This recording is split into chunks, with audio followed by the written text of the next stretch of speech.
الرحیم اسی دنیا میں جنت ہے، یہی دنیا جہنم ہے۔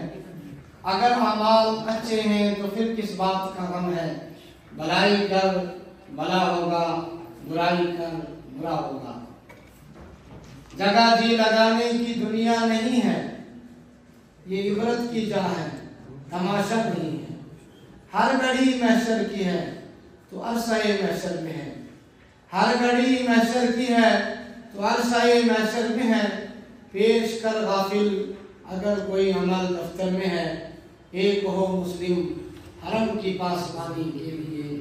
نیل کے ساحل سے لے کر تاب و خاک کاشغر، اگرچہ بت ہیں جماعت کی آستینوں میں، اگرچہ بت ہیں جماعت کی آستینوں میں، ہمیں ہے حکم اعظم لا الہ الا اللہ۔ میں پھر سے شکریہ ادا کرتا ہوں ان حضرات کا، محترم قاضی محبوب صاحب کا، محترم فردوس صاحب کا، ہم سب کے بڑے مولانا عبدالقیوم صاحب کا، حضرت مولانا اشرف صاحب کا، مفتی مظفر صاحب کا، مفتی عادل صاحب کا، اسکول اور وقف کے تمام ان ذمہ داروں کا کہ جنہوں نے ہمیں اس قابل سمجھا کہ ہم آزان مقابلہ کے حکم کے طور پر، جج کے طور پر یہاں پر اپنی خدمات انجام دیں۔ اس کے لیے میں دل کی عمیق گہرائیوں سے ان سبھی حضرات کا شکریہ ادا کرتا ہوں۔ دوسری بات یہ ہے کہ چند افراد کی موجودگی میں یہ عمل شاید دیکھنے والوں کو چھوٹا نہیں ہے، لیکن یہ عمل کرایا ہے محمد رسول اللہ نے اور کیا ہے بلال حبشی نے اور حکم دیا ہے رب العالمین نے۔ ہم اللہ کے اس حکم کو پورا کرنے کے لیے آئے ہیں، آزان سیکھنے کے لیے۔ رسول اللہ کو حکم پورا کرنے کے لیے آئے ہیں، آزان سیکھنے کے لیے، بلال حبشی کی سنت زندہ کرنے کے لیے۔ ہو سکتا ہے ہماری یہی ادا اللہ کو پسند آ جائے اور ہماری بخشش اور نجات کا ذریعہ بن جائے۔ میں نے دیکھا صبح 10 بجے سے ابھی تک جہاں ہمارے مدارس کے حفاظ اور قراء نے اس میں حصہ لیا اور انہوں نے اپنی خوبصورت آواز میں، بہترین لہجے میں اور تجوید کی رعایت کے ساتھ یہاں پر اذان سنائی۔ وہیں میں سب مبارکباد دیتا ہوں اسکول اور کالج کے ان میرے بھائیوں کو، میرے بچوں کو کہ جنہوں نے مدارس کے طالب علم نہ ہونے کے باوجود مدارس والوں کی برابری کی ہے۔ میں انہیں خراج تحسین پیش کرتا ہوں اور انہوں نے مدارس کے طلباء کی برابری کے لیے 10-15 دن ضرور محنت کی ہو، مشاق قراء کی اذانیں سنی ہوں گی اور تب وہ اس مقام پر پہنچے کہ وہ مدارس کے طلباء کے برابر کھڑے ہوں۔ میں ان کے والدین کو مبارکباد دینا چاہتا ہوں۔ کئی ایسے بچے جنہوں نے بہترین آواز میں اذان پڑھی، اور میرا یہ بھائی جو یہاں پر نعت پڑھ رہا تھا، میں ان سے کہوں گا کہ کاش یہ 2 سال نکالے، گھر والوں سے 2 سال کے لیے چھٹی لے اور قاضی محبوب صاحب 2 سال ان کے گھر کا خرچہ برداشت کریں۔ ان کو ہم ایسا قاری بنا کے دیں گے کہ یہ جموں کشمیر کا نمبر 1 قاری ہوگا۔ توصیف صاحب، ان کے پاس آواز ہے، لہجہ ہے، لب و لہجہ ہے، مٹھاس ہے، مگر ضرورت ہے کہ یہ ان ہاتھوں میں آئے جو ہاتھ اس کو ہیرا اور جواہرات بنا سکتے ہیں۔ ان ہاتھوں میں ابھی تک یہ نہیں آیا ہے، لہذا وہ بچے چھوٹے چھوٹے ہمارے جنہوں نے اس میں حصہ لیا اور بہترین آواز اور لب و لہجے میں آذان بلالی کو یہاں پر دہرایا، میں ان کے والدین سے گزارش کرتا ہوں کہ اگر زیادہ نہیں تو کم از کم سردیوں کی چھٹیوں میں ان کو آپ اپنے مقامی مدرسے میں ضرور داخل کریں، اور انشاءاللہ یہ وہاں سے نمونہ بن کر نکلیں گے، مثال بن کر نکلیں گے۔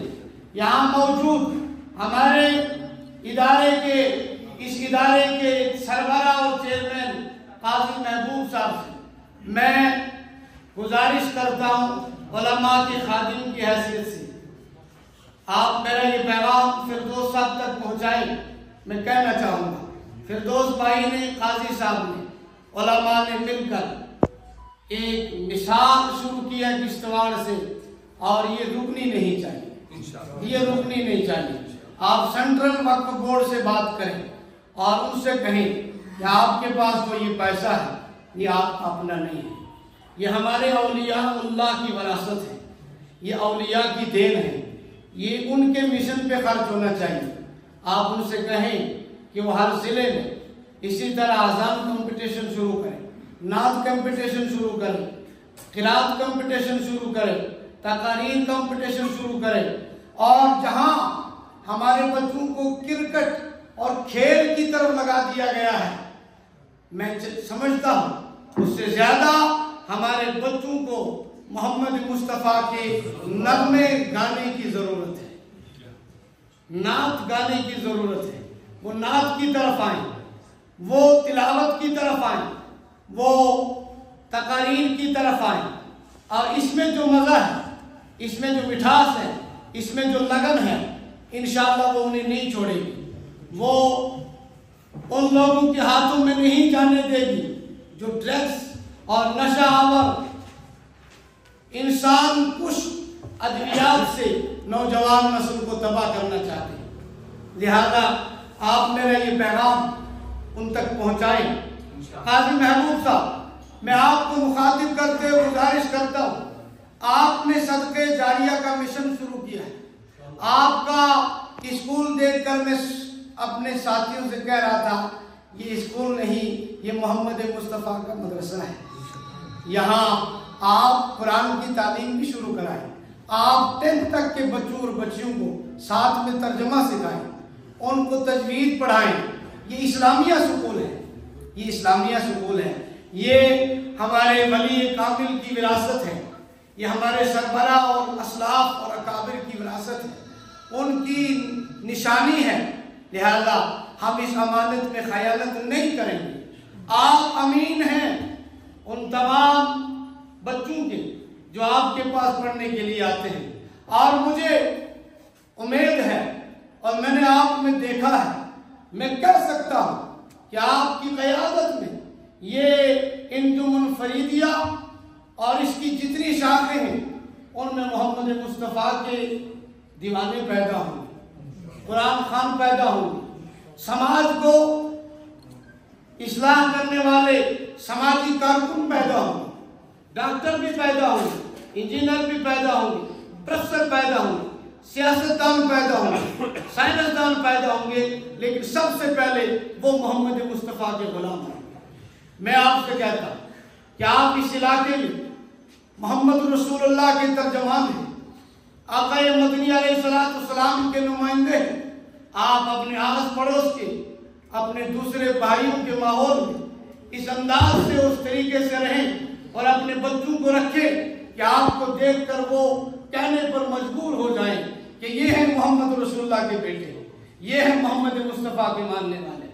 اور اگر ایسا نہیں ہوا، ہم خرافات اور بدعات میں پھنس گئے، گندگیوں میں پھنس گئے، سماج کا ماحول تتر بتر ہو گیا، سماجی اور سوسائٹی کا ماحول خراب ہو گیا، اولیاء اور بزرگوں کی میراث ختم ہو گئی، تو پھر ہمارے ہمسائے، ہمارے دوسرے بھائی ہمیں یہ کہنے پر مجبور ہوں گے کہ آپ کی سیرت کو دیکھ کر لگتا ہے کہ آپ کو پڑھانے والوں نے ایسا ہی پڑھایا ہے۔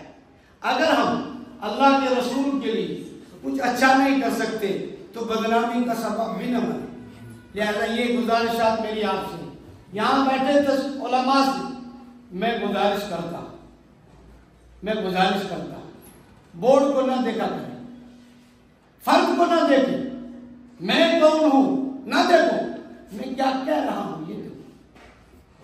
آپ کو میری ذات سے کوئی لینا دینا نہیں ہے، میری ذات جانے اور میرا رب جانے۔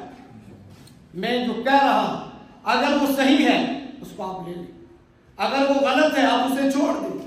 صحیح چیز آپ کو جو شخص کہتا ہے، وہ مسجد کے ممبر پہ بیٹھا محمد مصطفیٰ کا وارث کہتا ہے، وہ بھی لے لیں۔ وہ شیخ کی دکان پر بیٹھا جوتے پالش کرنے والا شخص آپ سے صحیح بات کہتا ہے، اسے بھی لے لیں۔ ہمارے ایک امام کے بارے میں لکھا ہے کہ ان سے ایک مسئلہ پوچھا گیا کہ کتا کب بالغ ہوتا ہے؟ شاید امام احمد بن حنبل، امام شافعی رحمۃ اللہ علیہ، ان سے شاید پوچھا گیا کہ کتا کب بالغ ہوتا ہے، تو ان کو معلوم نہیں تھا۔ وہاں سے ایک بنگی جا رہا تھا، انہوں نے بنگی سے پوچھا کہ بھائی آپ اس کو پتا ہے کہ کتا بالغ کب ہوتا ہے؟ بنگی نے کہا جب وہ کھڑا ہو کے پیشاب کرے، جب وہ ٹانگ اٹھا کے پیشاب کرے تو وہ بالغ ہو جاتا ہے۔ اور چند ہفتوں بعد وہ بنگی وہاں سے گزر رہا تھا، امام شافعی رحمت اللہ علیہ اپنی مسند پر درس حدیث دے رہے تھے، اسے دیکھ کر کھڑے ہو گئے، اسے بلایا، اپنی مسند پر بٹھایا، اس کو کھلایا اور پلایا، اور جب وہ وہاں سے نکلا تو شاگردوں نے پوچھا حضرت بنگی اور آپ کا مسند یہاں بنگی کو بٹھایا گیا؟ فرمایا دیکھو یہ بنگی نہیں، یہ ایک مسئلے میں میرا استاد ہے، مجھے نہیں معلوم تھا کہ کتا بالغ کب ہوتا ہے، اس نے مجھے اس مسئلے کا علم دیا اور میرا استاد ٹھہرا، کیا میں اپنے استاد کی قدر نہ کروں؟ یہ ہمارے اسلاف ہیں، انہیں جہاں علم ملا انہوں نے علم کو حاصل کیا۔ آج ضرورت ہے ہم حسد کو چھوڑیں، نفرتوں کو چھوڑیں اور عداوتوں کو چھوڑیں، مسلک پرستی اور فرقہ پرستی کو چھوڑیں اور خدا پرست بنیں۔ خدا پرست جب ہم سب ہوں گے تو انشاءاللہ ہمارے اتحاد میں برکت ہوگی، ہمارے مشن میں برکت ہوگی۔ میرے بھائیوں، ہماری وہ بہنیں جو مسلمان تو ہیں مگر انہیں کلمہ یاد نہیں ہے، وہ بھائی جو مسلمان تو ہیں لیکن اللہ کا نام ابھی تک اچھی طرح لینا انہیں نہیں آتا، وہ ہماری نوجوان نسل۔ پرسوں میں ایک جگہ ایک بازار میں شراب خانے کے باہر بیٹھا ہوا تھا، حکومت کی بھی عجیب پالیسی ہے اور دوگنی پالیسی، چرس پینے والوں کے، گانجا چٹا اور نشہ آور کاروبار کرنے والوں کے مکان سیز کیے جاتے ہیں۔ بہت اچھا قدم ہے، مبارک ہو ایسے اس اقدام کو، اس سے منشیات ختم ہوگی۔ وہیں دوسری طرف تمام نشہ کو پیدا کرنے والی وبا الخبائث شراب کے لاسن جو ہے جگہ جگہ بانٹ دیے گئے ہیں۔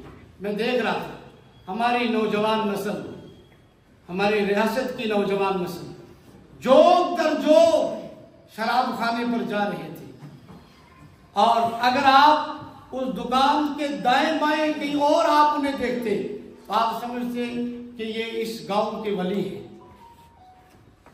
یہ ہماری حالت ہے۔ میں اس حال میں بیٹھے اپنے علماء سے، ائمہ سے، اپنے بھائیوں سے، دوستوں سے، بزرگوں سے، دانشوروں سے اپیل کرتا ہوں کہ ہمارے اندر بہت ساری بیماریاں ہیں، ان کو ختم کرنے کی ضرورت ہے اور اس تحریک کو پروان چڑھانے کی ضرورت ہے۔ اللہ تعالیٰ کرے کہ اذان کی یہ تحریک گھر گھر پہنچے اور لوگ مؤذن بنے اور بلال حبشی کے ساتھی بنے۔ السلام علیکم ورحمۃ اللہ وبرکاتہ۔